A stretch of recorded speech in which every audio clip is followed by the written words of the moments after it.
Naam, karibu tena kwa mara nyingine wewe mpenzi wa kipindi cha Dira Yetu, kipindi ambacho kinakuijia kila siku ya Jumanne masaa ya saa 3 za usiku, na kipindi hiki kinakuja kwa niaba halisi ya mtangazaji wako Ruziga Emmanuel Masantura. Na leo tunarejelea maada ambayo moja kwa moja itagusia masuala ya bajeti, hasa katika kipindi hiki ambacho tunakamilisha mwaka ambao ni wa fedha wa 2024 2025, tunakwenda mwaka 2025 2026, mwaka wa fedha. Tunazungumzia mwaka wa fedha, hasa mwaka wa bajeti ambao kila mwezi wa 6 unakamilika, na mwezi wa 7 tunaanza na mwaka mpya wa fedha ama mwaka wa bajeti. Na hii tunakaribia mwisho kabisa wa bajeti ya mwaka 2024 mwaka 2025, na mwisho wake unafanana vipi katika nchi za Afrika ya Mashariki? Je, utekelezwaji wa miradi mbalimbali ambayo ipo katika bajeti hiyo ilikuwa? Na tuangalie moja kwa moja bajeti hizo zilikuwa zinafanana vipi, na tunakwenda kuwa na bajeti za namna gani. Tunataka kuona taswira ya bajeti ambazo zitakuwepo kwa mwaka 2025 2026, hasa kulingana na matukio mbalimbali ambayo yameendelea kujiri katika mataifa ya Afrika Mashariki, ambapo baadhi ya mataifa yapo katika kipindi cha uchaguzi, mengine yapo katika nyakati za kuyazima machafuko katika mataifa yao, lakini mataifa mengine yapo katika kipindi ambacho yanajaribu kwa namna moja ama nyingine kujenga uwezo wa kuishi bila misaada. Je, itawezekana katika bajeti hiyo? Na tutaiona hiyo picha. Ni jambo ambalo litarejea hivi baada ya punde, nikiwa na watambulisha wageni wangu ndani ya studio. Ninaye Bwana Abi Agina, na yeye ni mchambuzi wetu kwa siku ya leo, ni mtaalamu wa mambo mbalimbali ya kijamii lakini na kisiasa, na leo hii anatushambulia masuala ya kiuchumi ambayo ni masuala nyeti kwa upande wake na kwa upande wa wana Afrika Mashariki. Abi, nakushukuru kwa kufuatilia na kukubali kuja kwa mwito wetu. Asante sana, ni fursa kubwa kuwa hapa siku ya leo. Na naye pia kakaangu, ndugu yangu kabisa wa damu, huyu amekuja mara ya kwanza katika kipindi hiki akiwa anaangalia hivi nikiwa naongea lugha hii itakuwa vipi, na nilistaajabu alivyoniambia kwamba yeye si mtumiaji sana wa Kiswahili. Nikasema Kiswahili choma kingi. Huyu bwana anaitwa Jean Leonard Dukuzumure, na leo hii uko ndani ya studio kwa mara nyingine, umekuja kutupa madini. Karibu sana.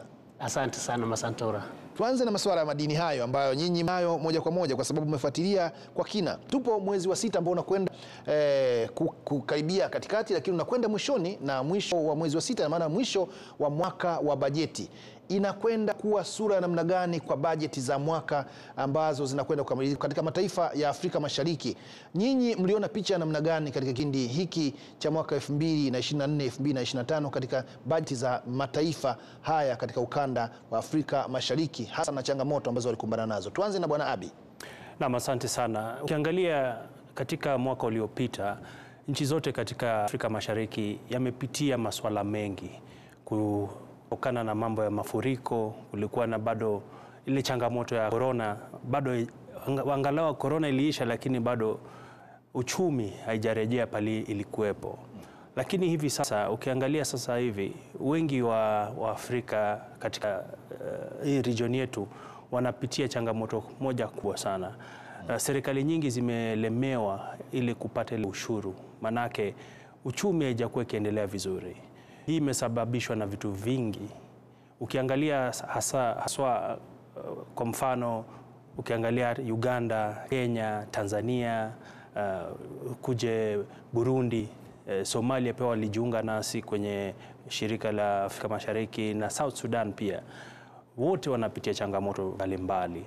Na kwa mfano sasa hivi Kenya wanaenda kupitisha bajeti yao pale tarehe 12 mwezi huu, na dhidi ya zile changamoto zinazokumba nchi za hapa Afrika Mashariki, mojawapo pia ni ile swali la wengi wameweza kudhibitisha kuwa haya ndio bajeti tunataka kutimiza wakati huu, lakini kuna ile changamoto ya tutaweza kupata hizi hela kivipi? Na ukiangalia wengi wa wananchi wamekuwa kilia, hali ya maisha imekuwa ikizorota, na wengi wanasema hatuwezi taka kupata ushuru zaidi. Wale Uganda walisema hawatatoza ushuru yoyote mpya kwenda mbele. Ukiangalia Tanzania pia wanajaribu kuangalia wataweza kufanya mambo haya aje bila kuleta shida mingi kwa wananchi. Lakini tunazungumzia mataifa ambayo yamejaribu kukwepa kuongeza kodi, huku tukiona kuna mataifa ambayo yalijaribu kuweka kodi na hilo lilileta mushkeli katika mataifa hayo, ama sio ndugu yangu Bwana Jean Leonard? Ni kweli kuna mataifa ambayo kabisa yamejaribu yani kuongeza ushuru kidogo na tena ikaleta matatizo. Yani tunapozungumzia Kenya kwa mfano tu, tunaona yale maandamano ya Gen Z ambao walikuwa wanapinga ule mswada wa fedha. Lakini tu ukiangazia kiuchumi tu nchi ili iendelee, ni lazima kabisa wajaribu yani kuongeza ushuru kidogo. Lakini kwa kujaribu kuangazia, je, jamii wanaishi kivipi? Ikiwa tu unaona wananchi tu hata gharama za maisha tu zinawasumbua, lazima ufikirie kwa namna mbili, uone je nitafanya nini. Lakini hatuwezi kusema kuwa serikali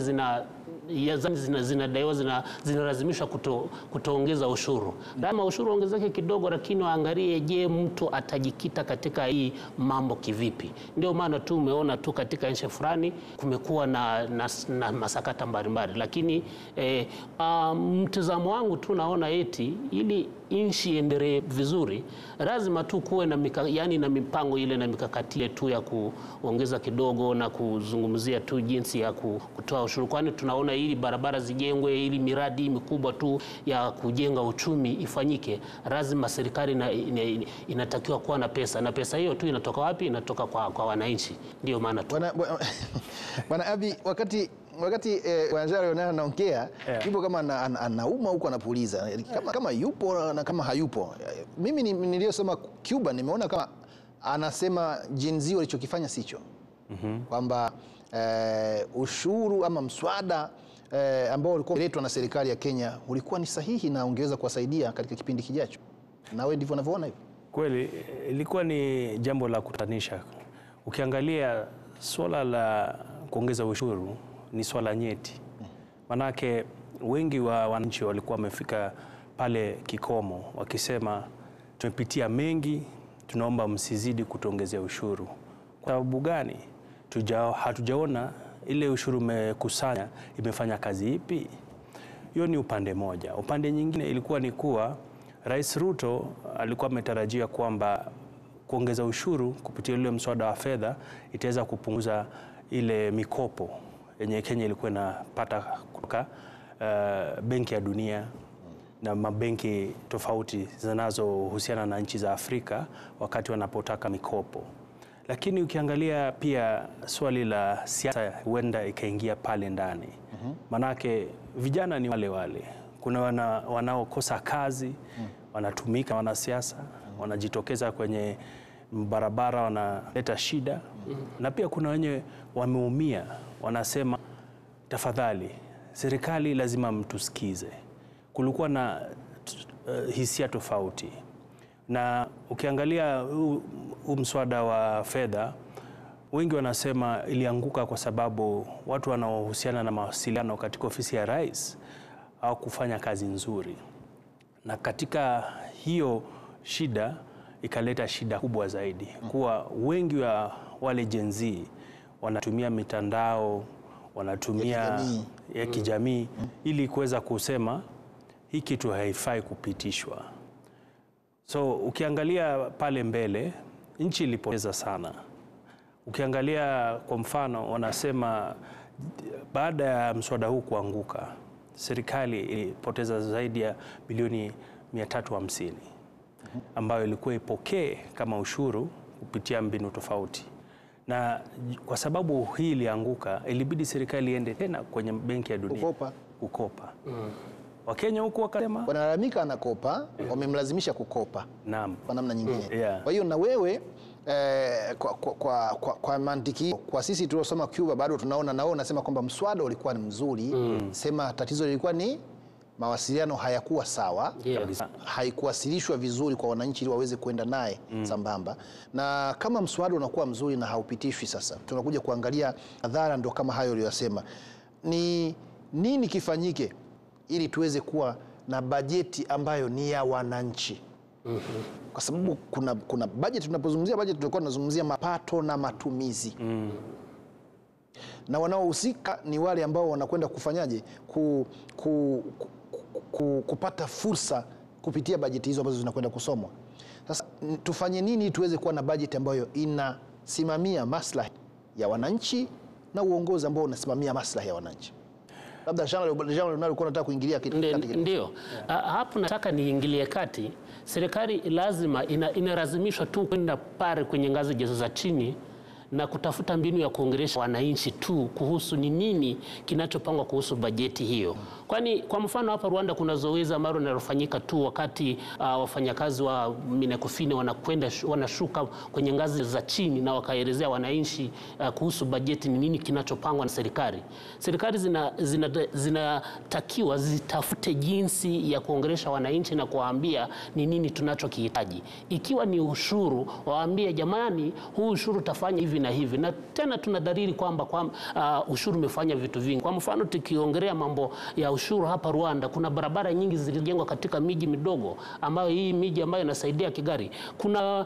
Kuna viwanda ambavyo viliojenga. Lazima ukiongelesha mwananchi kumwambia ili kiwanda kijengwe, kinajengwa kutokana na ushuru. Kinajengwa kutokana na pesa ambazo zilipangiwa kwenye bajeti. Na tena ukiona kwamba nchi nyingi unaona tu zinakuwa satisfied kwa bajeti zao wenyewe, ni kutokana na huo mwenendo tu wa kuongelesha wananchi.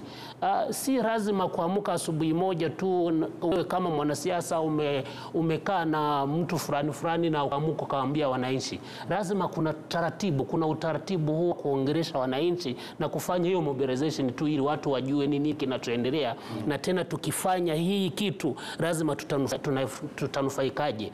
Mawasiliano aliyozungumzia Abi ndio hayo tunasema kuwe na mahusiano mazuri kati ya serikali inayotekeleza na wananchi ambao ndio kabisa. Kwani kitu ambacho ninachokiamini ni kwamba wananchi kila siku wanaamini viongozi wao. Ikiwa viongozi wao wanatimiza lile walioahidi, lakini tena wana jinsi ya kuwasogelea vizuri. Ameigusia Bwana Abi akasema imani na viongozi ilikuwa haba kipindi hicho. Kwamba kile kinachopatikana kimetumika vipi ili muweze kutuambia kwamba tulipe kodi nyingi. Kwani mlioikusanya imetumika vipi? Ameligusia. Lakini tuna mataifa kama 8 nafikiri ndani ya Jumuiya ya Afrika Mashariki. Mataifa ni 8, si ndio? Tunazungumzia Kenya, Uganda na Tanzania. Tunazungumzia Rwanda na Burundi, tunazungumzia Jamhuri ya Kidemokrasia ya Kongo, tunazungumzia Somalia pamoja na Sudani ya Kusini. Mataifa yamekuwa ngapi? 8 au 7? 8 kama hivyo. Sasa mataifa haya yamekuwa na desturi kawaida ya kusoma. Mataifa matatu yaliyoanzisha Jumuiya ya Afrika Mashariki yalikuwa na desturi ya kusoma bajeti kwa siku moja. Na baadaye tukaona Rwanda na Burundi wameingia katika mfumo, lakini Burundi haisomi kwa wakati, lakini Rwanda inasoma pamoja na mataifa mengine. Miaka hivi karibuni tumekuwa tukiona baadhi ya mataifa yanasoma bajeti kwa kipindi chake. Wengine wanasema tusoma mapema kwa sababu tuna uchaguzi. Wengine wanasema tumeshindwa kusoma kwa sababu na yaliyokosekana.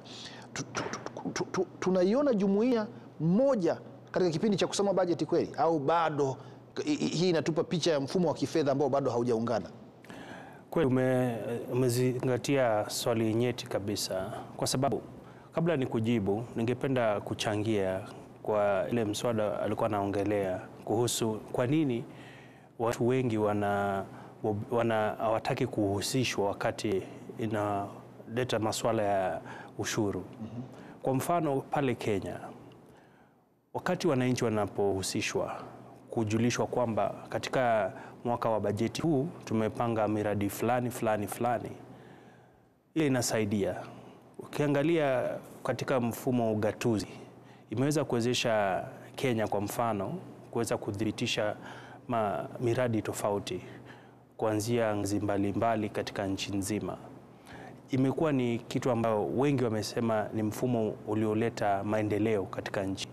Na wakati bajeti inaposomwa pale katika serikali kuu, wengi wana wasiwasi kuwa hizi hela zitatufikia sisi. Na ukifuatilia huo mfumo wa ugatuzi, imeweza kupunguza ile pesa ilikuwa inapotea na ikuwa inafikia watu kule mashinani. Lakini hii ni swala ambalo nchi tofauti kuitatua kwa njia tofauti. Na ukiangalia kwa mfano sasa hivi katika Afrika Mashariki, wengi wajakuwa wakifuata ule mtindo wa kusoma bajeti kwa siku iliyotarajiwa. Kwa mfano mwaka uliopita tuliona Tanzania na Kenya walisoma pamoja, Rwanda haikujihusisha maana walikuwa na uchaguzi. Walikuwa wamesoma mapema. Walikuwa wamesoma mapema. Mwaka huu Burundi wanakwenda kwenye uchaguzi. Wana uchaguzi pia. Uganda pia wana uchaguzi, Tanzania uchaguzi. Na ukiangalia katika sheria wanaruhusiwa kusema hapo awali kuwa tutaweza kuomba nafasi tusome mbele ama kuchelewa. Inakubalika. Lakini bado pale kuna swala nyeti zaidi, manake ukiangalia bajeti ya Afrika Mashariki imekuwa ikipitia changamoto. Manake nchi tofauti hazijakuwa tuma zile hela zinahitajika. Inabidi mambo mengi yanakwama. Na wakati hiyo inafanyika inaharibu ile picha ya jumuiya. Manake jumuiya ilikuwa itulete pamoja tuweze kufanya vitu kama block moja. So kile ningetaka kusema kuwa ni muhimu kuwa mwenyekiti wa jumuiya sasa hivi ni Rais Ruto. Anapitia changamoto tofauti kule kwake na bado kuna ipande nyingine ya Afrika Mashariki. Kwa hivyo ni muhimu kuwa haya maswali yanajadiliwa wakati huu. Manake tukiwa na jumuiya ambayo haina ile mwelekeo ya kufanya vitu kwa umoja, italeta malumbano hapo mbele. Italeta malumbano, na nakushukuru sana kwa hilo, kwa sababu unazungumzia mwenyekiti wa sasa wa Jumuiya ya Afrika Mashariki ambaye ana changamoto katika bajeti katika taifa yake na mataifa mengine. Lakini bado tuna bajeti ya Jumuiya ya Afrika Mashariki ambayo na yenyewe ni changamoto. Mataifa yanataka kuwa katika jumuiya, lakini anapoulizwa yanachangia lipi michango yake katika jumuiya, inakuwa mbinde, inakuwa ni shida kweli kweli. Nafikiri hii ni changamoto, Bwana Jean Leonard. Kiukweli ni changamoto kubwa, kwani ikiwa nchi zimesema eti tu jumuiya na inafika wakati wa kuchangia pesa ambayo inaweza kusaidia kufikia malengo ya jumuiya, kunakuwa na nchi fulani ambazo zinakataa kuchangia, hapo inakuwa shida kubwa sana. Na ndio maana tu watu wengi huwa wanafikiria, je, hii Jumuiya ya Afrika Mashariki kweli itaendelea kuishi au kwani inaishi leo? Ipo.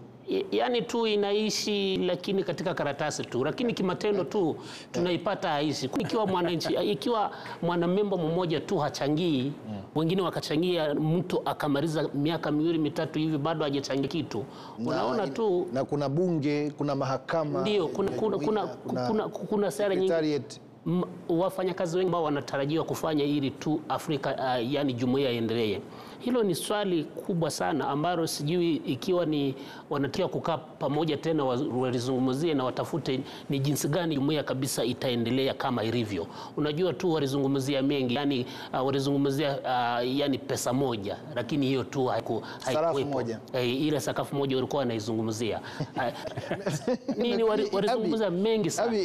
Hili swala la kuwa na jumuiya jina, lakini ukiangalia utekelezaji wake unakuta mataifa yenyewe wanachama kisiasa hayaelewani, na sera za kiuchumi hazioani, na bado tunaambiwa ni jumuiya. Wewe unalitazamaje hili swala? Ni swala la kutatanisha. Manake kwa mfano sasa hivi ukitaka kwenda kule Tanzania lazima uwe na stakabadhi ya vitu tofauti ili uweze kuruhusiwa kupita pale kwenye immigration. Kwa mfano ukiwa Rwanda wanakubali yeyote anayetoka East Africa kuingia bila maswali mengi. Ukienda Kenya bado iko hivyo. Ukiingia Uganda inakubalika. Lakini nchi zingine iko shida kiasi. Na hiyo tayari ni dhibitisho kuwa mambo hayako sawa. Wana siasa na viongozi wale wakuu ni muhimu wakae chini ili waweze kutatua masuala yanayokumba eneo hili. Kwa mfano saizi kwa lugha ya Kimombo wanasema kuna ile mfumo umeundwa ambao waitwa Coalition of the Willing. Imeshikana na Kenya, Rwanda na Uganda. Na walisema sisi tuna matarajio kwa jumuiya inafaa kuelekea mwelekeo huu Wanaobaki nyuma shida zenyu. Maana tumesubiri, hatuoni mkieka bidii. Na kuna wenye walichukua hiyo kama ni ubaguzi. Na wao wakaanzisha jumuiya yao. Na wakajiunga na zingine za ambazo ziko katika eneo hili la Afrika. Kama ile ya SADC. Nafikiri hao waliobaki katika jumuiya pia walifanya kundi lao na lenyewe ni coalition of the willing ambalo linasema sisi tunaoenda taratibu, acha twende hivi. Kama kuna mradi wa gari ya moshi, kujenga barabara ya gari ya moshi ambayo inaunganisha mataifa kutoka ushoroba wa kati na kuna gari ya moshi ya ushoroba wa kaskazini, basi wakasema hii ambayo ingemgusa huyu lakini anajigusa katika ushoroba wa kaskazini, basi anaondolewa kwa sababu siko kwenye kando. Sasa kukawa kuna jumuiya mbili ndani ya jumuiya moja. Ni jambo ambalo nadhani linatakiwa kuangaliwa kwa jicho la tatu ili kuweza kuondoa tofauti, kwa sababu badala ya kukimbiza maendeleo linakwamisha maendeleo. Lakini turudi sasa katika swala letu la bajeti, kwa sababu ndio muhimili mzima wa kipindi chetu cha leo. Wakati tunajadili bajeti ya mwaka uliopita ambao unamalizika mwezi huu, hatujagusia suala ambalo ni nyeti, misaada. Kuna mataifa yamekumbana na dhoruba mbalimbali kama nilivyosema, ambayo yalikuwa na vita, yakapeleka bajeti zaidi katika masuala ya kiusalama, mengine masuala ya kidiplomasia zaidi badala ya usalama, japo ilikuwa kuna vita. Nazungumzia kwa mfano kama Jamhuri ya Kidemokrasia ya Kongo iliweka pesa nyingi sana katika kuhakikisha inawaleta mataifa makubwa upande wake, na hiyo ilikuwa inatumika pesa nyingi sana. Na Rwanda naweza nikasema ili kuwa na usalama isivamiwe, itakuwa iliweka pesa nyingi sana katika kujilinda. Ndio. Lakini kuna mambo ambayo tumekuwa tukiyaona pia kwamba mataifa kadhaa yalikosa misaada ambayo ilikuwa imepangwa kuingia moja kwa moja kwenye bajeti. Hii imeathiri kwa kiasi gani utekelezaji wa bajeti hii? Tuanze na ndugu yangu Leonard. Kiukweli, yani vile uliona tu misaada ilivyokatishwa tu kwa kihafla, kiukweli tu imeathiri tu kile ambacho kilikuwa kimepangwa katika hizi nchi za Jumuiya ya Afrika Mashariki. Lakini nikizungumzia hasasa Rwanda tu, kuna kitu ambacho Rwanda ilifanya kuzidi nchi nyingine, kwani miradi iliyokuwa imepangwa imeathiri kiukweli, kwani tulivyoona tu USAID imesimamisha misaada, tulivyoona hii misaada ya Ubelgiji ambayo ilisimamishwa. Tuseme kwamba tu kuna miradi ambayo ilikuwa tayari imeanza imesimamishwa kidogo, lakini serikali ya Rwanda ilifanya juu chini ili miradi hiyo iendelee, na mpaka sasa tuna miradi ambayo imeendelea, lakini ilikuwa inatarajia misaada kutoka ughaibuni. Kitu naweza nikasema ni kwamba hatuwezi kusema kwamba tu misaada hiyo kukatishwa haikuathiri, iliathiri kiukweli, lakini iliathiri nchi kutokana na vile nchi tu ilivyokuwa inakaa, yani kisiasa inavyokaa. Yani ukiona Rwanda ni nchi ambayo tu ilijaribu kupambana na matatizo haya, ukiwemo na usalama wao tu, kwani ulikuwa unatishiwa. Kwa hivyo tu rais akikwambia tumejiandaa hapo mapema, lazima ujue kwamba tu hata misaada ikikatika, kuna kitu ambacho tu Wanyarwanda wameshatayarisha tayari. Kwani unajua katika hotuba zake Mheshimiwa Rais wa Rwanda mara nyingi huwa anasema lazima tujitegemee. Kujitegemea ni kitu ambacho kinatufanya misaada ikikatika kwa mara moja, lazima tu maisha yanaendelea. Ndio maana katika na kurudi. Nafikiri Abi, kwa nini misaada inahitajika katika bajeti? Kwa nini hasa? Imekuwa miaka mingi sana. Naam, ni swali ambayo wengi wamejaribu kutatua lakini imewalemea. Kwa mfano, kwa sasa wakati ukiangalia USAID iliweza kusimamisha ile hela ilikuwa inakuja katika continent la Afrika, utakuta areas ambazo ziliumia zaidi, kwa mfano kilimo, afya, usalama, au ni baadhi ya zile sekta ambayo zimepata kupitia ile shock ya kwanza. Lakini ukiangalia wakati wengi wanasiasa wanatumia misaada kuweza kupunguza ile uzito ya kutoza wananchi ushuru. Manake ukiwa unategemea kuendesha nchi yako kupitia ushuru pekee, huenda ukafinya wananchi. So wakati wengi wanauchumi wanasema jaribu uweze kufanya ile, weke kipimo fulani, ili usiweze ukalemea wananchi sana na pia ukaweza kwa nje kiasi. Na wengi pia wana maoni tofauti kuwa waweza ukachukua hela nje, lakini hiyo hela unaipata kwa gharama ya juu na inatumika vile inavyofaa. Hiyo ni swali tofauti. Na misaada huenda ikaweza kuweka Afrika kuumia badala kuisaidia zaidi. Kuisaidia. Kwa sababu wengi wa wataalamu wanasema kuwa misaada ni nzuri ndio, lakini huenda ikaleta ile watu kutegemea zaidi ili wasiweze kuwa wanafanya kazi kwa bidii na inaleta ile stagnation. Kwa hivyo ni swali nzuri tunalozungumzia usiku ya leo, kwa ni muhimu kuweza kutafuta ile njia mbadala kuweza kujikimu kama wana East Africa. Na hili swala ni nyeti kwa sababu kusimamishwa kwa misaada tunasema ndio kuna athiri namna moja ama nyingine, kwa namna ambayo ni hasi, lakini kwa upande mwingine inaweza ikawa ni athari nzuri kwa ambazo ni chanya, kwa sababu kama misaada inasimama na watu wanaanza kugundua kwamba wana uwezo na wanakuwa huru kikweli kweli, inaweza ikawa ni matokeo chanya. Lakini wakati huo tunajadili kusimamishwa kwa misaada upande wa Rwanda na USAID kwa ujumla kwa Afrika. Uganda nao walikuwa wanakumbana na changamoto za namna hiyo kwa sababu ya mswada wa kisheria ambao walikuwa wameweka bungeni wa kupinga ushoga.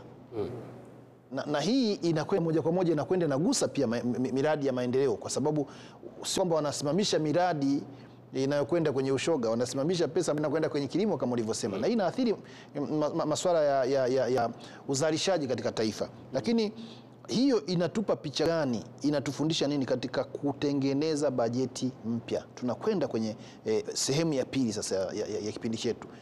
Bajeti mpya itengenezwe kwa kuzingatia misingi gani? Leonard. Asante sana. Naona tu bajeti mpya lazima itengenezwe kwa kuzingatia misingi ambayo itasaidia wananchi kujitegemea kama tulivyo tunazungumzia. Na tena ukiangazia katika dunia nzima, tukiweka pesa nyingi katika kilimo, yani tukatumia teknolojia mpya na mambo ya kuunda kazi kwa vijana, hapo nadhani bajeti ikizingatia hayo, hapo tu miaka za usoni tutakuwa tukijitegemea na tutakuwa tukijivunia pesa kwa wingi.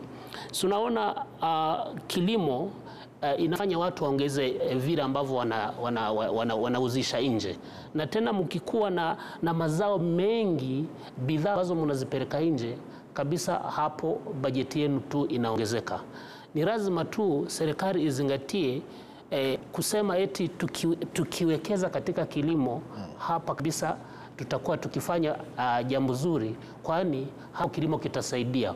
Tukiwekezea katika teknolojia, hapo tutakuwa tukifanya mambo mazuri. Yani na hii mambo, kwani ukiangazia zile ngazi ambazo serikali ya Rwanda kwa mfano katika bajeti ya mwaka huu walisema eti lazima tuwe ngazi 3. Kwa mfano tuwekeze katika uendeshaji wa kiuchumi, maisha bora ya wananchi, na uongozi bora.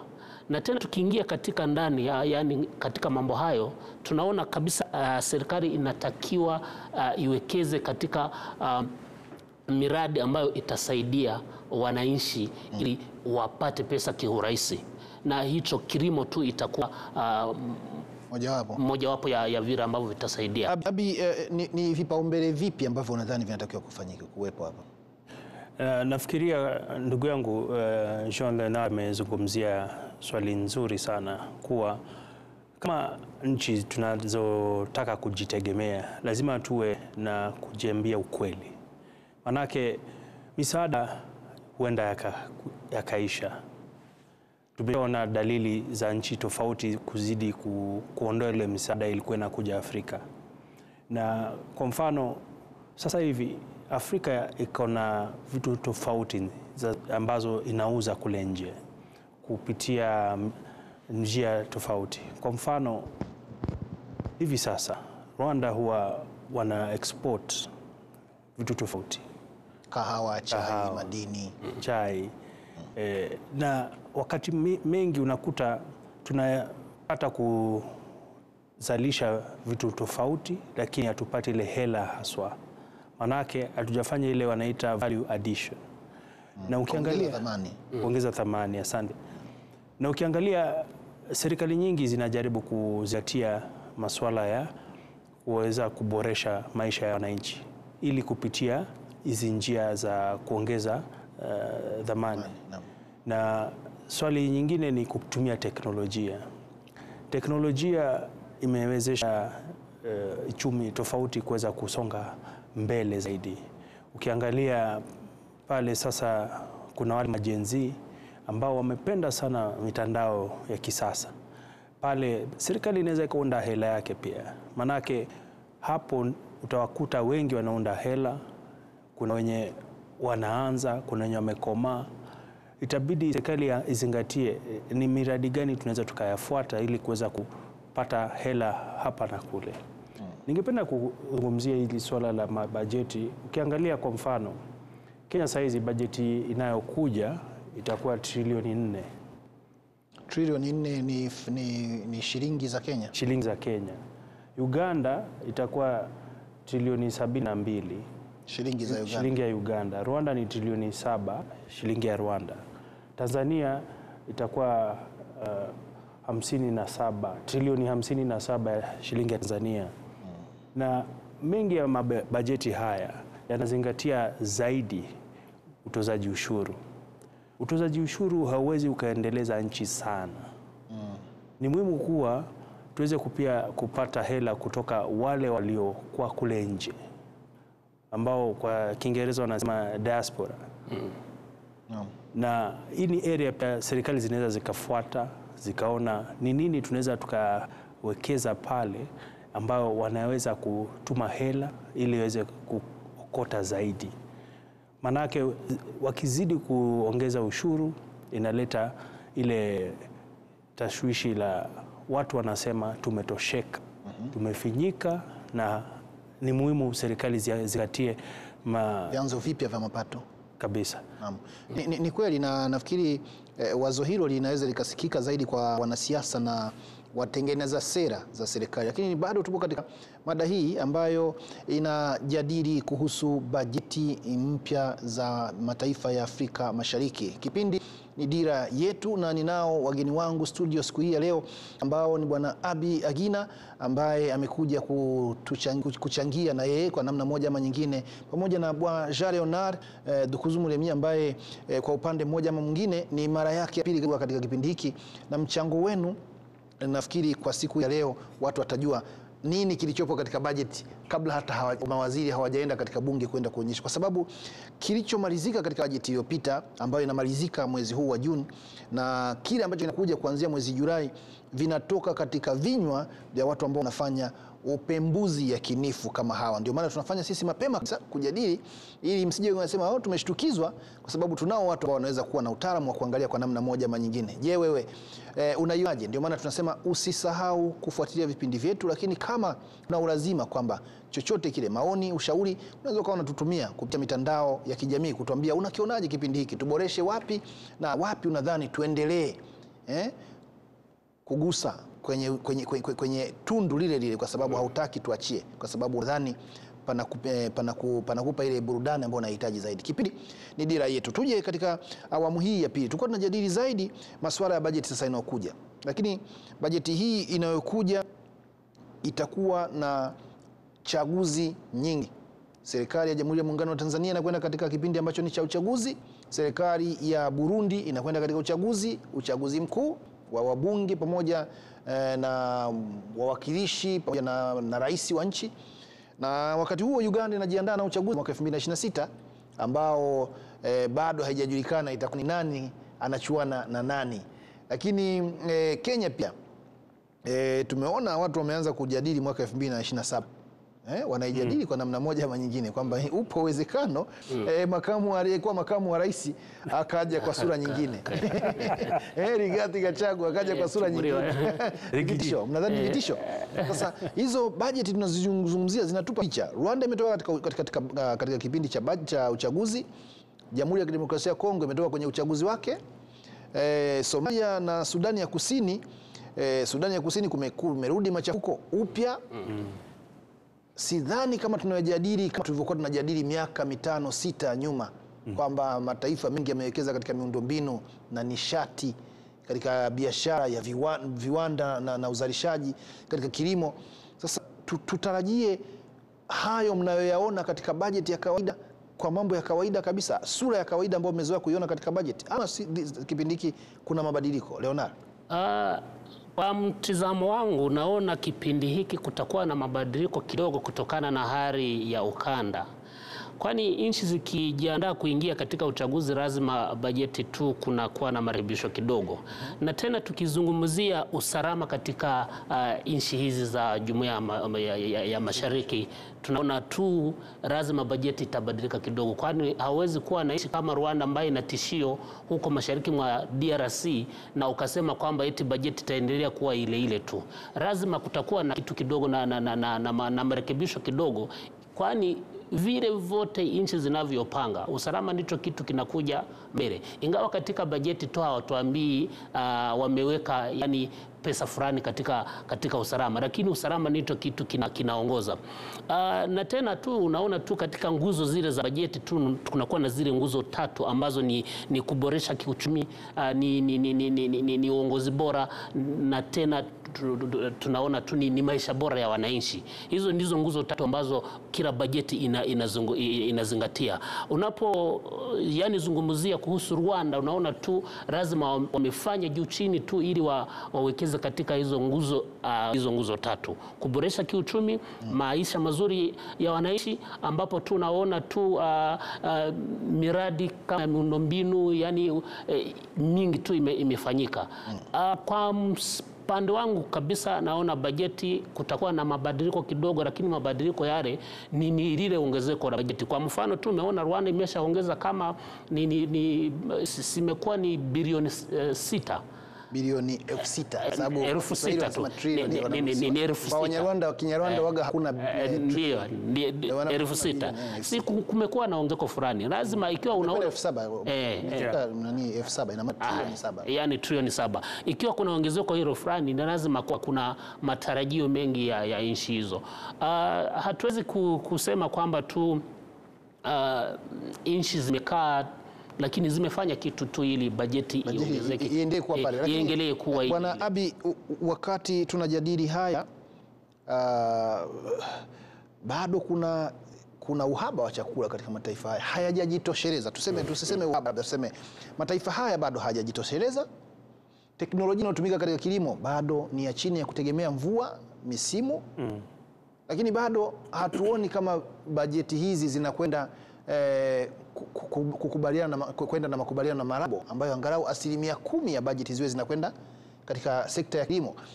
Kwa nini sekta ya kilimo ambayo ina watu wengi zaidi ambao jihusisha, sekta ya kilimo ambayo inaweza kusaidia eneo la viwanda, uzalishaji, manufacturing, hasa sana masuala ya malighafi za kwenda kwenye viwanda zinazotengeneza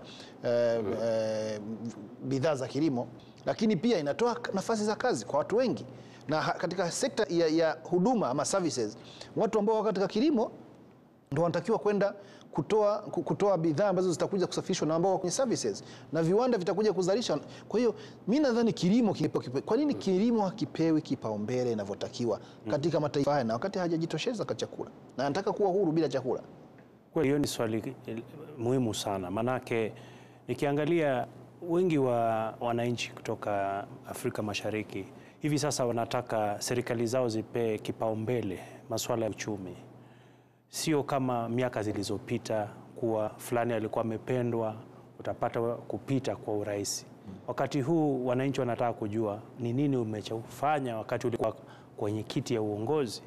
Wengi wanataka kujua umepanga miradi gani ya kubadilishia maisha na waweze kuipata kwa mifuko yao. Naam.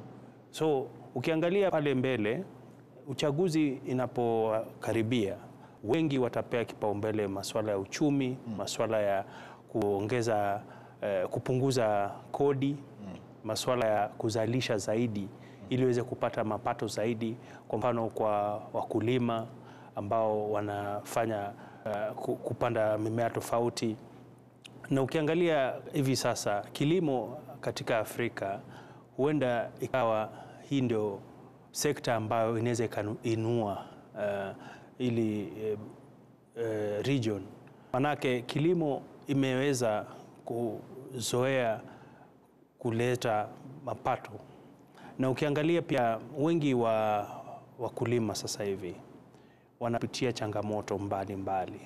Bei ya fertilizer, mbolea iko juu, ukifuatilia mvua, hali ya mvua haijakuwa iko sawa, na wengi wanasema ile mfumo wa Mwagiliaji wa climate change ndio imeleta changamoto kubwa. Mabadiliko ya hali ya hewa. Mabadiliko ya hali ya hewa imeleta changamoto kubwa sana, na maserikali saizi lazima ziamke, zijue kuwa lazima waweke hela zaidi, manake bila kuzingatia haya Afrika huenda bado ikategemea usaidizi kutoka nje. Angalia sasa hivi kule Ukraine na Russia bado vita inaendelea. Ukraine huwa inatuma ile ngano. Na hiyo mbolea tunazungumzia tunatoa kule. Na tulikuwa tumewategemea. Kama Rwanda ilikuwa inaagiza zaidi ya 60% ya ngano yote ilikuwa inaitoa Ukraine, na zaidi ya 60% ya mbolea ilikuwa inatoka Ukraine kwa Rwanda tu. Kwa hivyo ona hapa kuna nchi ambayo inapitia changamoto tofauti, lakini bado wakulima wanaendelea kupewa kusaidiwa na serikali. Pande ya Afrika kuna nchi ambazo zimeweza kujitenga na zikaonyesha kuwa sekta ya kilimo inaweza ikanawiri. Kwa mfano Israel. Ukiangalia nchi tofauti zimeweza kuboresha ukulima na wengi wameweza kupata mapato zaidi. Kwa hivyo ni swali ambalo wanaoongoza hizi nchi lazima wafikirie kwa kina zaidi. Manake bila kuzingatia haya huenda ukaleta yale maandamano ambayo unaona kwenye mabarabara, watu wakisema bei ya unga ishuke, bei ya mafuta ya kupika ishuke, bei ya mbolea ishuke. Bila watu wana njaa. Watu wana njaa.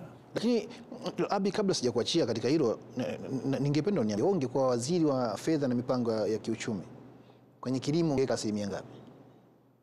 Ukizingatia kanuni na stakabadhi zinazohusu masuala ya kilimo, wanasema angalau tuweke asilimia 15 kwa ile mapato yote tumechukua kutoka ushuru, tuweze kuzingatia haya. Ukiongea na wanasiasa wanakuambia lakini nyinyi mnaangalia pesa ambayo inakwenda kwenye umwagiliaji, kununua vifaa vya umwagiliaji na mbolea na mbegu, hamuangalii barabara zinaitwa feeder roads ambazo zinajengwa kuunganisha kijiji kimoja na kingine. Hizo pia zinakuwa zinasaidia kilimo. Na unahitajia hivyo?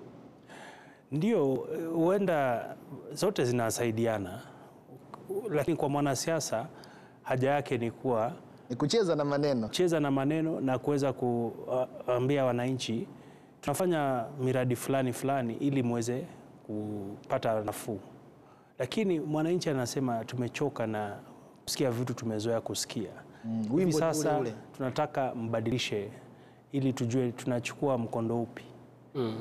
Manake bila kujua wanaelekea wapi, wengi huenda wakapoteza ile nidhamu na imani walionayo. Leonard, ungekuwa waziri wa fedha na mipango ya kiuchumi, katika kilimo ungeweka kiasi gani, kwa sababu gani? Mimi ninapoangazia jinsi kilimo inaweza kusaidia watu, ningeweza hata nikaweka 20%. Kwani unapowekeza katika kilimo lazima una imani kwamba wananchi watapata chakula kwa urahisi, tena watakuwa ni wengi. Na tena kilimo ikiwa tu inaendelea mbele, ni kilimo ya kisasa, lazima na ule ushuru ambao unaoutaka, yani bidhaa zitafika kwenye soko, na tena kutakuwa na zile bidhaa ambazo zitaenda nje. Na tuzungumzie kuhusu Jumuiya ya Afrika Mashariki, unaona asilimia nyingi sana ni vijana. Na tena ukiweka pesa hiyo katika kilimo, na tena uka sensitize vijana tu ili wahusike na kilimo, lazima utakuwa umeunda kazi. Na tena nchi nyingi huwa zinakumbwa na vijana kutokuwa na kazi, lakini ukikuwa na kilimo lazima vijana wengi watakuwa na kazi, na tena hiyo chakula itapatikana. Ndio maana anasema eti tukiongeza tu 20% katika kilimo, lazima tutaona tu tutapata chakula kitapatikana. Kuna kipindi ambapo Rwanda hii tulikuwa tunaambiwa mahali ambapo pana maziwa mengi, kipindi cha msimu wa maziwa mengi, basi wanamwaga kwa sababu yameshindwa kufika katika soko ambapo yanahitajika. Na kipindi ambacho migomba imekuwa imeshamiri vizuri, ndizi zinapatikana kwa wingi, wanakata wanawapa mifugo kwa sababu wameshindwa kupeleka sokoni. Unadhani mataifa haya yamejiandaa kuwa na mazao ya kutosha yanayotoka kwenye kilimo? Kwa sababu swala la post harvest na yenyewe ni shida pia. Nadhani kitu ambacho yani nchi hizi zinaweza zikafanya ni kufanya hiyo kitu na kushughulikia jinsi mazao yatafika sokoni. Kwani hebu nizungumzie kuhusu mahali ambapo tu walikuwa na mazao mengi lakini wamekosa soko. Sio kosa la kukosa soko, ni sera zilikuwa zinazuia mtu mmoja kutoa maziwa sehemu fulani na kuweka maziwa fulani, lakini nadhani hivyo wameshakosoa hilo. Labda ushikilie hapo Abi. Nadhani haukubaliani naye katika hili. Nimeona unaangalia lakini sioni kama unakubaliana naye katika hili. Naam, ningependa kutofautiana na mwenzangu kidogo, manake ukiangalia kwa mfano mkulima ametia bidii, amelisha mifugo, amepata maziwa. Ni jambo la kutatanisha sana kwa hawezi kufikisha maziwa sokoni. Kwa nini? Labda hakuna barabara, labda hakuna wanaosaidia kufikisha huduma, kutoa huduma.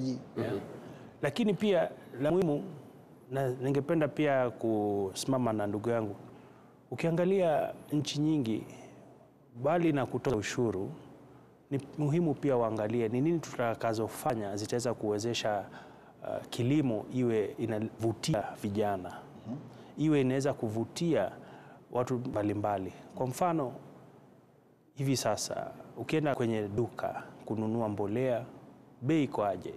Ukiangalia bidhaa tofauti ambazo unazohitaji kuzalisha kwenye shamba, kwa mfano mbegu, kupitia mbinu tofauti, waziri wa fedha ni muhimu angalie ni nini wanazozifanya kupitia sera tofauti zitakazowezesha vitu ziweze kuja kwa rahisi. Kwa mfano kuna jambo mengi kupitia watu ambao wanaoleta vitu kutoka Marekani ambayo yanatumika kwa sekta tofauti katika nchi. Wakiweza kupunguza wasafirishaji wa bidhaa, wakiweza kupunguza ile VAT ama ile duty. Kwa mfano kama kuwarahisishia, itaweza kupunguza gharama ya kufanya kilimo. Naam.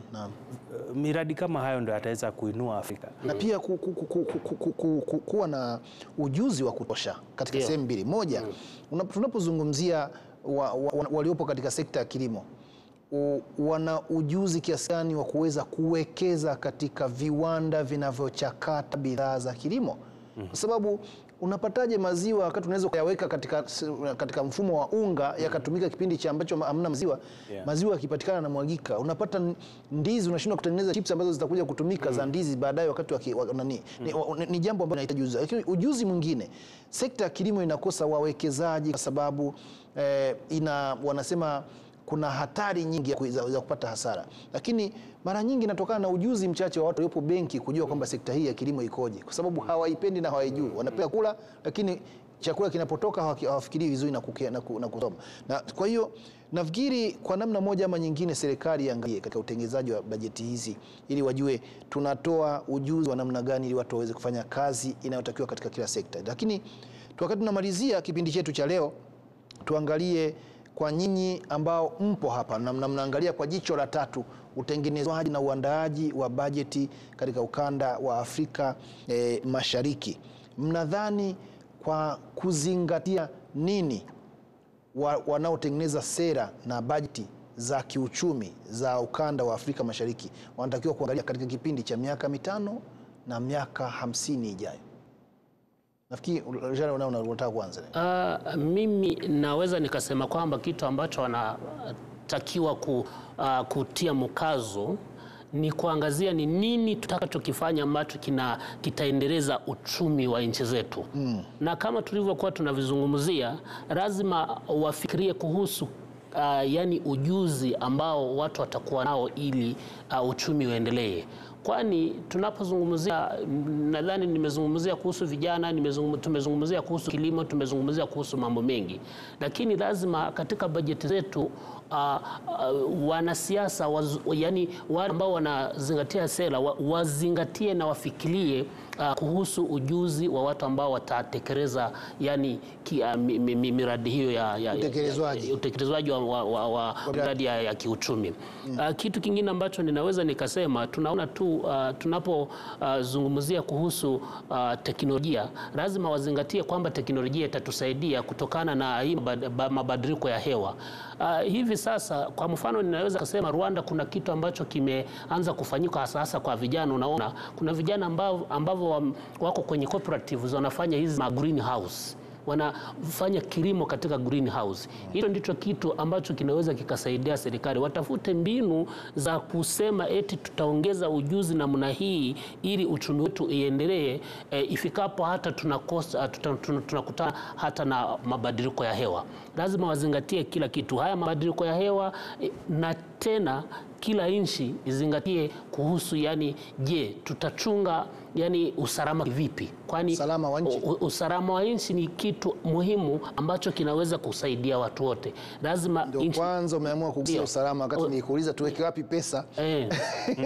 Nashukuru sana Bwana Jean. Nafikiri mchango wako ni muhimu sana, na katika jambo hili Abi, na wewe katika kukamilisha ili suala la kuwa na bajeti ni moja, lakini utekelezwaji wa bajeti ni jambo jingine. Kumekuwa na ufujaji wa mali ya umma. Nini kifanyike kudhibiti ufujaji wa mali ya umma na uzembe katika utekelezaji wa bajeti, ambapo mipango mizuri inazungumzwa, lakini mwisho wa siku tutakuja kusema hili halikutekelezwa, hii ilitumika pesa vibaya na mambo mengine kama hayo, na auditors wanazungumzia mara nyingi. Kwanza ningependa kusema, ukiangalia hapo awali kabla tuweze kupata ile independence, nchi nyingi Afrika wakati wa bajeti ilikuwa ni kama ni siri. Ilikuwa waziri wa fedha anaonekana amebeba ile briefcase, amefika pale bunge, yeye mwenyewe pekee ndo anajua kile iko ndani. Lakini miaka mengi baadaye, saizi waweza kuona watu wana ujuzi. Siku hizi hata madokta wanaandika vizuri. Zamani sio wanaandika vibaya ili wakuchanganye. So ukiona kule tumetoka na kule tunakoenda, kweli kuna mabadiliko. Manake masuala ya bajeti yamekuwa ni muundo msingi wa kuwezesha uchumi tofauti ziweze kunawiri hapa Afrika. Na ukiangalia pale mbele, wakati inafika bajeti imeweza kupitishwa na wanabunge, lile wananchi wanataka kujua mwaka uliopita bajeti tuliotenga ilitumika kivipi, ngapi ilienda wapi, ngapi ilibaki, ngapi ilipotea. Uwazi. Wanapojua hayo, inaweza kusaidia kwa vitu tofauti. Kwa mfano, inaleta ile openness. Kuwa wanaopanga bajeti wanajua kuna watu wanaangalia kila mahali tunatembea. Wanajua kwamba lazima tuweze kupeana ripoti kamilifu kwa wananchi. Na ukiangalia pia auditors wameweza kuwezesha nchi ziweze kujua ni nini kinachotendeka, bali na kuangalia manambari yanayohusikana na bajeti. Bila sheria zifuate baada ya hapo. Kabisa.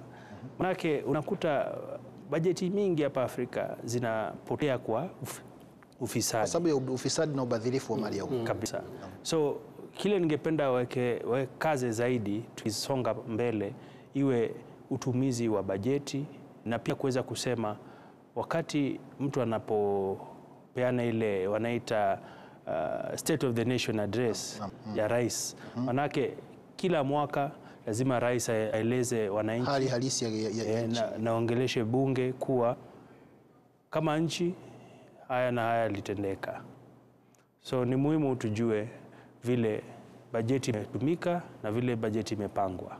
Basi ni kushukuru sana Bwana Jean Leonard kwa mchango wako katika kipindi hiki, na pia Bwana Abi Agina ambaye kwa namna moja ama nyingine mchango wenu umekuwa dhahiri, umechangia kwa kiasi kikubwa kutupa picha nini kinachotarajiwa katika briefcase za budget za mawaziri wa fedha na mipango ya kiuchumi kutoka Afrika Mashariki siku zijazo, ili tukamilishe mwaka huu wa fedha mwaka 2024-2025. Mimi nilikuwa Ruziga Emmanuel Masantoro na kipindi ni Dira Yetu kutoka RTV. Aheri.